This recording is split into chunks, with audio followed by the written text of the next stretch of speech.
Está conosco no estúdio da TV Câmara o vereador Moisés Rossi, do PPS. Ele acompanhou particularmente a audiência pública, finalmente, com os membros dos conselhos gestores, os conselhos de saúde do município, mas, sobretudo, os gestores dos hospitais, das unidades hospitalares, que deram um panorama atualizado das questões aqui no município de Bauru, com 5 unidades e uma nova regionalização.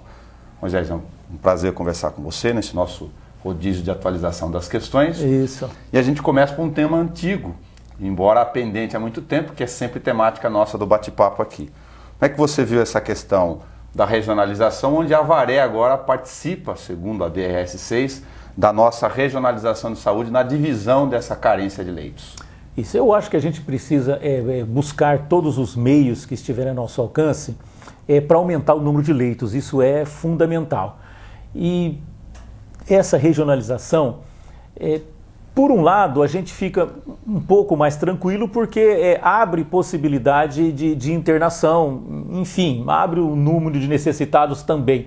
Agora, o que preocupa mais e o que torna isso um pouco complicado é que a hora que você tem um ente querido doente, a hora que um familiar está doente, você não quer ficar em Bauru e o familiar em Promissão, em Avaré e em outros lugares. Você quer estar próximo. Às vezes a gente só de estar na sala de espera do hospital, não fazendo nada, mas estando ali, psicologicamente é bom. Você se sente como se estivesse fazendo alguma coisa para o seu ente querido ficar doente. Então, quanto mais você abre campos na região, fica mais complicado por isso. De repente pega um paciente daqui, vai internar onde tem uma vaga no outro hospital e a família acaba se ressentindo. Quem tem condições se desloca para lá, quem não tem. Então eu acho muito complicado. Infelizmente o Estado ele teria que se empenhar mais no sentido de abrir novos leitos na cidade de Bauru. Nós somos regional já, quer dizer, a região toda vem para cá. Você vê ambulâncias de cidades distantes circulando na cidade de Bauru. Isso quer dizer, estão trazendo doentes. Então nós precisaríamos ter os leitos aqui e principalmente os leitos para o morador de Bauru, não é? Ter essa abertura. E quanto mais você regionaliza também, você pega mais doentes de outras cidades também concorrendo para as mesmas vagas de internação.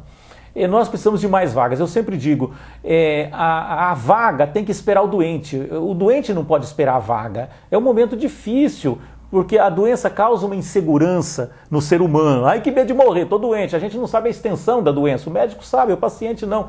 Então dá um desespero no paciente, dá um desespero na família. E a hora que você é acolhido no hospital, você se sente seguro. Não é? Eu estou aqui, bom, agora já está fazendo alguma coisa, eu estou me recuperando. Então é difícil quando o doente fica esperando vaga, o sofrimento é muito grande e nós precisamos cobrar sempre. E eu penso, sei lá, se até de repente uma ação nos juízes obrigando o Estado a oferecer o número de vagas. Agora não é o número de vagas matemático, é o número de vagas real. Se tem a pessoa no pronto-socorro, tem que ter uma vaga para ela. Não é? Que se impusesse uma multa, alguma coisa, para ver se o Estado agiliza. Porque a parte de atendimento da prefeitura está melhorando devagarzinho. Agora a parte do Estado está complicado. O número de internações hospitalares e não as ambulatoriais é a que tem o maior problema, que já era conhecido. E aí entrou a região de Avaré, Lins, Jaú e Bauru, mas ficou claro também que eles contam todas as vagas que estão disponíveis em cidades menores, sem nenhum demérito a essas vagas, né? É distante de Bauru, é complicado. Quer dizer, na realidade, nós não queremos uma vaga em Jaú, nós queremos uma vaga em Bauru.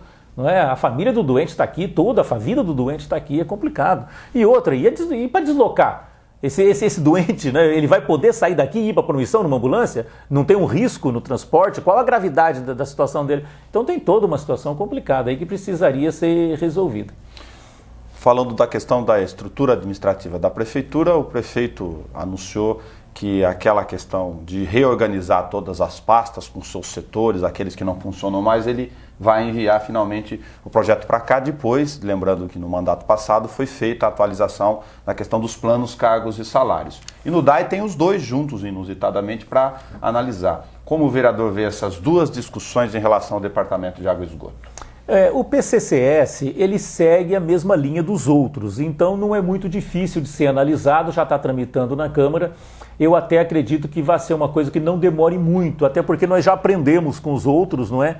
E mais ou menos a gente está atendendo, alguns funcionários do DAI têm procurado a gente, passando informação, e eu acho isso importante, porque tem algumas nuances específicas, como ocorreu na saúde, por exemplo, quando se tirou aquela vantagem de quem trabalhava no pronto atendimento e acabou fazendo um efeito contrário, não é? Acabou o serviço não funcionando, deveria ter sido de outra forma, mas como ninguém nos comunicou disso, acabou passando e, enfim, criou um pequeno transtorno ali. Então, quando o funcionário, quando a pessoa que vive realmente a situação entra em contato com a gente, nos alerta para eventuais problemas que tem na legislação, e aí a gente vai analisar e conversa com a administração, enfim, tentando melhorar. Eu acredito que o PCCS ele deva passar na Câmara com mais tranquilidade, fazendo aquelas melhorias que normalmente a gente tenta fazer.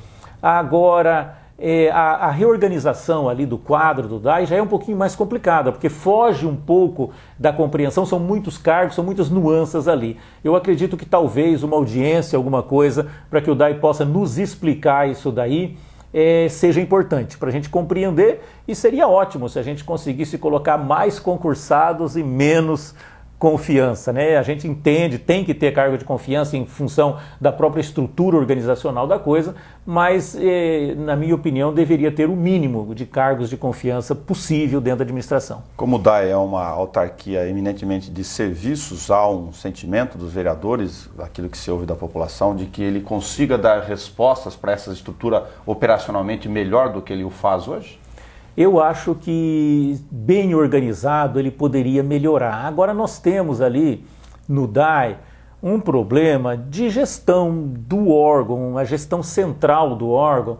Ao longo desses anos, pelo menos dos 4 que a gente participou aqui, mais assim diretamente tomando ciência dessa situação, nós não temos conseguido encontrar uma pessoa que conseguisse gerir o DAI de uma forma total. As pessoas entram, têm muito boa vontade, são pessoas honestas, elas tentam trabalhar, mas não conseguem aglutinar, não conseguem unir o DAI enquanto um todo em função daquilo que precisa fazer, e logo a máquina fica pesada e a entidade acaba não conseguindo fazer o que ela poderia fazer com a quantidade humana e de material que eles têm. Acho que poderiam fazer muito mais. Eu tenho uma opinião pessoal, e sempre que a opinião é pessoal você pode não estar totalmente certo, mas nós temos algumas pessoas em Bauru aposentados do DAI.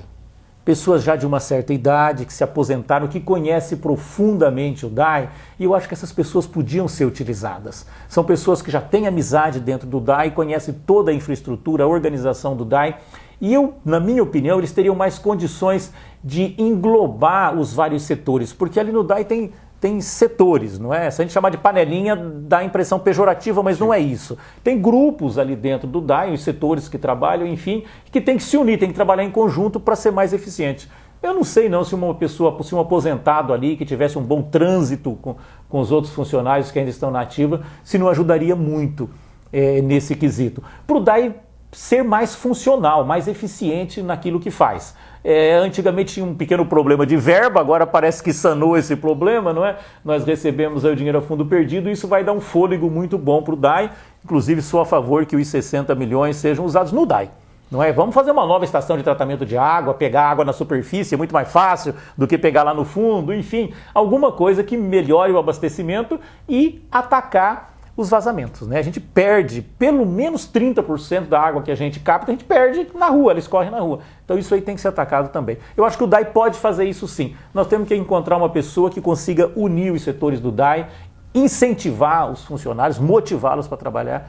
Eu acho que funciona assim. Para aproveitar a citação da autarquia, que felizmente, do ponto de vista municipal, tem o anúncio de recursos a fundo perdido, aqueles que não precisam ser financiados, e está sendo feita a discussão, Moisés, em relação à modalidade de licitação. Se faz uma licitação nos moldes tradicionais de concorrência, com todos os seus prazos, ou se aproveita, o governo está discutindo isso, aquela modalidade mais rápida ou mais ágil, que foi organizada numa lei para o regime da Copa do Mundo, da Olimpíada no Brasil? A pressa é inimiga da perfeição. Nós já esperamos essa estação bastante tempo. Eu acho que nós devíamos fazer a modalidade de licitação que nos desse maior segurança. Nós sabemos que existem comentários até de que o próprio projeto já está ultrapassado, não é? quem sabe não seria o momento de nós fazermos um trabalho completo, já que o dinheiro está aí, já que veio a fundo perdido. Vamos com calma, eu entendo que a licitação mais completa, mais abrangente e que dê mais segurança para a cidade de Bauru, eu acho que é conveniente. Você vai fazer as coisas às pressas, por que tanta pressa? Não existe tanta pressa, não é? Vamos fazer com calma, devagar, vamos fazer o que for melhor para a nossa cidade e com maior segurança, isso é fundamental. É uma obra muito grande. Já pensou contratar uma empresa e dali 1/3 do serviço ela fale, aí fica igual escolas que nós temos às vezes por aí, né? A empresa falha, a empresa abandona a obra e tem que entrar na justiça, aí demora tempo para a justiça liberar para que se retome a construção, é complicado. Falando sobre contas, é uma conta muito maior que a do DAI, mas num outro sentido, um sentido negativo do ponto de vista de compromisso. A comissão acaba, aliás, a gente está gravando aqui com o retorno deles de Brasília e a Caixa Econômica apresenta para a cidade uma conta mais salgada do que a original. Continua aquele dilema, como que a gente vai compor essas questões todas para o município? O problema da dívida da Coab, ele é bastante grave, bastante sério na cidade de Bauru. A gente sabe que essa dívida, hoje, ela está em 300 e poucos milhões, porque são as que venceram até agora. Agora existem outras dívidas, né, que vão vencendo no futuro. Conforme termina o prazo do contrato do mutuário, aí é que estabelece a dívida. Aí o Fundo de Garantia entra contra a cidade, enfim, apresenta a dívida, então ela vai. Então daqui a mais 20 anos vão aparecendo dívidas aí. A gente sabe, não é, que isso aí já está próximo de 1 bilhão, né, essa dívida. Agora, nós precisamos compor, a verdade é essa. Existe muita fantasia de outras cidades e não sei o quê.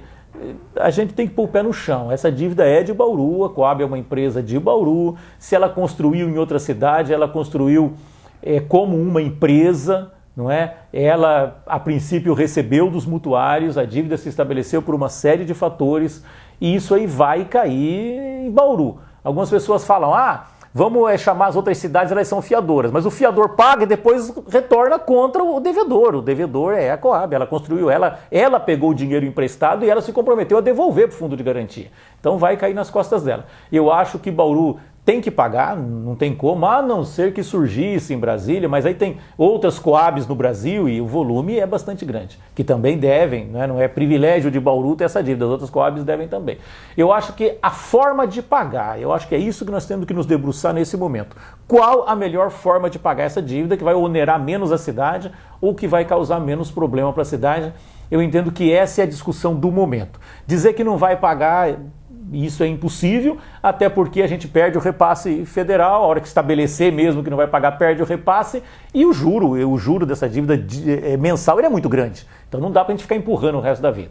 Tem que decidir, tem que compor isso daí, e eu acho que o executivo, o prefeito, vai ter que escolher simplesmente o melhor, a melhor forma de pagar, de compor essa dívida com o fundo de garantia. A gente já conversou sobre isso no nosso outro encontro aqui. O prefeito está fazendo as gestões, a Secretaria de Desenvolvimento em particular, em relação aos dois projetos, um na área de indústria, outro na área de comércio e serviços, para reformular a questão da política de atração de investimentos. E a Secretaria de Desenvolvimento Econômico, que é ligada ao PPS, só para fazer a conexão da citação, está no encontro com a Secretaria de Agricultura para tentar unificar políticas de ação municipal. É a tal da intersetorialidade que o governo falou tanto durante o mandato passado. Quem sabe tem uma luz aí de que eles conversam entre si para poder anexar políticas? Isso, a tentativa é essa. Bauru, nos últimos anos, tem ficado de fora dos programas do governo, até porque tinha aquela dívida, né, que não recebia repasse, tinha dificuldade, e por falta de projetos também. Agora, como o Tugan Jerami acabou dando um grande passo na composição da dívida e Bauru voltou a ter repasses, nós estamos começando com projetos, apresentando projetos junto ao governo federal e tentando incluir cada vez mais Bauru nos programas do governo. Porque são sempre programas que beneficiam o interior, beneficiam as cidades e quando tem que pagar, digamos assim, o juro é muito baixo, que nem esse dinheiro que está vindo para o asfalto. Tem que pegar, porque o juro é muito baixo, o prazo é longo, é bom para a cidade, ajuda a cidade a crescer. Então eu acho que são atividades que Bauru começa a ter agora, não só na Secretaria de Desenvolvimento Econômico, mas na educação e em outras secretarias também, um contato maior com o governo estadual e federal, tentando ingressar nesses planos que eles lançam para trazer o benefício para a nossa cidade. Moisés, muito obrigado pelo seu retorno aqui. A gente sempre repete, para ser repetitivo mesmo, reforçar que é uma tentativa de, através do plenário, trazer especificamente os temas que estão, todos eles em andamento. Isso, e a gente que agradece porque é a oportunidade que a gente tem também de expor a nossa ideia e o nosso trabalho na Câmara Municipal. Obrigado, Nelson. Muito obrigado. Acompanhe nesse espaço os temas que fazem questão e dizem respeito à tua vida no nosso município.